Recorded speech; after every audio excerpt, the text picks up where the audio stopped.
Hey everyone, me Kevin here. Boy oh boy, stocks might turn green once in a while, but we've still got three massive headwinds. First, capitulation. We just reported the first net outflows ending Wednesday for the US stock market. Outflows from equity funds, hedge funds, ETFs, you name it, saw $16 billion leave the stock market ending Wednesday. Now, personally, I'd like to hear this kind of thing because the more people capitulate, the more it's a sign of a potential bottom. But it's also still a headwind in the meantime. We've got the largest outflows happening in the financials sector, which is really no surprise. I mean, brokerages and brokerage revenue, these guys are the ones getting beat up. Now, this is why you got to get $200 for free so you can keep beating them up too by going to metkevin.com/tasty. But yikes. Okay, outflows, big. First negative outflows in 7 weeks. In addition to that capitulation, we're also seeing a lot of movement to cash, which is weird because when we're sitting at like the 280s and the QQQ, why are we moving to cash then? Should have been moving to cash substantially earlier. But then there's always the woulda, coulda, shoulda, and according to Bank of America, we still saw $10.8 billion go to cash and only $0.6 billion go to gold. So cash is definitely really being seen as the safe haven asset, though it seems like it's a little bit late in the cycle really to be moving to cash. But then again, you need capitulation to find a bottom. Let's talk about retail capitulation. This is debatable. Now, JP Morgan believes that retail traders sold a net negative $633 million in the last week. And that average retail volumes were down 8.3% for large caps, and small caps were down about 15%. So you've got a move in not only funds, but also with retail traders. If you take a look at some of the other charts that we have from VandaTrack on what retail is doing, we have a retail tracker based on daily transactions, not for the week ending, but just for Monday. And just Monday, you do also start seeing this purple line here on the right. We're trending down on retail trades.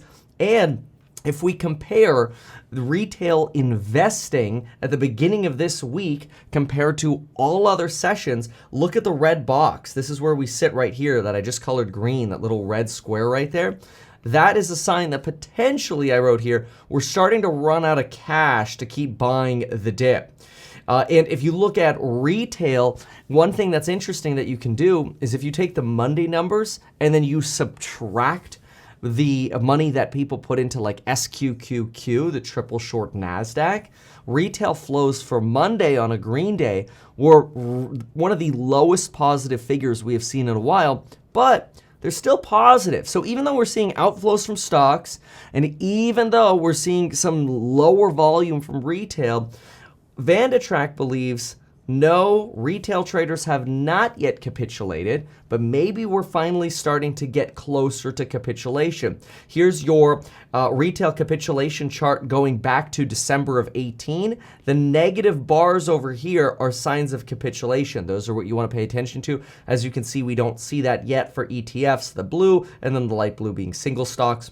And over here, we had that capitulation happening in March of 2020. We still don't actually have that happening yet in this environment.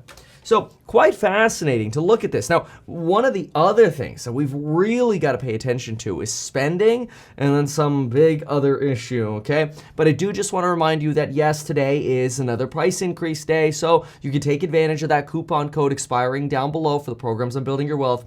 We just invested another $25,000 into the studio to bring brand new lecture sets to every single course that we have. And we're so excited to be producing those now and over the next few months. So super excited to share those with you. Join those. Remember, you get lifetime access and use that coupon code before the price goes up again. Now, the next one that I really want to pay attention to is real spending. Okay, real spending is a problem because when you have spending, you can compare it to last year. And even though we might be seeing declining growth, we're technically still growing, right? And so then that begged the question. Some of you rightfully asked this question in the comments yesterday. You're like, hey, how is inflation adjusted spending? All right, well, here you go. Inflation adjusted spending, according to Bank of America this morning, The blue line is nominal spending. The red line is inflation adjusted compared to last year. You can see furniture is almost down 20%. Gas spending is down about 12% inflation adjusted, even though nominally it's clearly making up a lot more of our spend. Clothing is down just like furniture, both nominally and inflation adjusted, same for jewelry. And then if you look at over here, restaurants, lodging, and airlines, it looks like these numbers are absolutely blowing up on the nominal level. And we know that it's mostly wealthier people that actually have the money to travel right now. But when you adjust for the inflation that we're seeing, we're actually only seeing somewhere between 6 to 10% more spending in these categories. So we're really starting to see that slowdown in the consumer.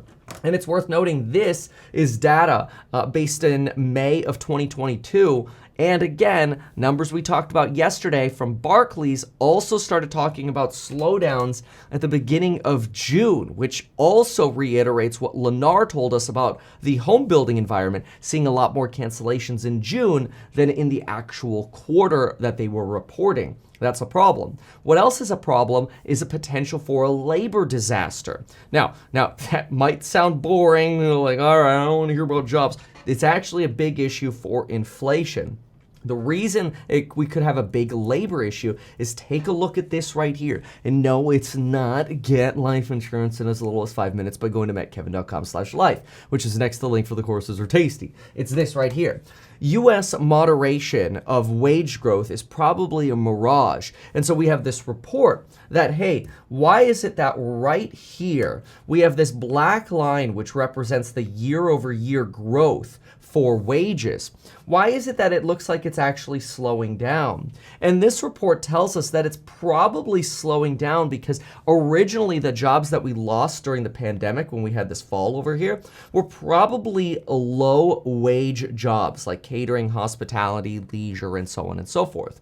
And so now as those jobs come back into the market, as we see substantial hiring in the service sector, we actually could be just adding more lower priced jobs, making it seem like wage growth is going down when in reality, wage growth might actually be going up. And this is a warning shot here. This is a warning shot that says we might think we don't have a wage price spiral when we actually do have a wage price spiral. And so the argument here is that, hey, Fed, good luck getting inflation to 2%.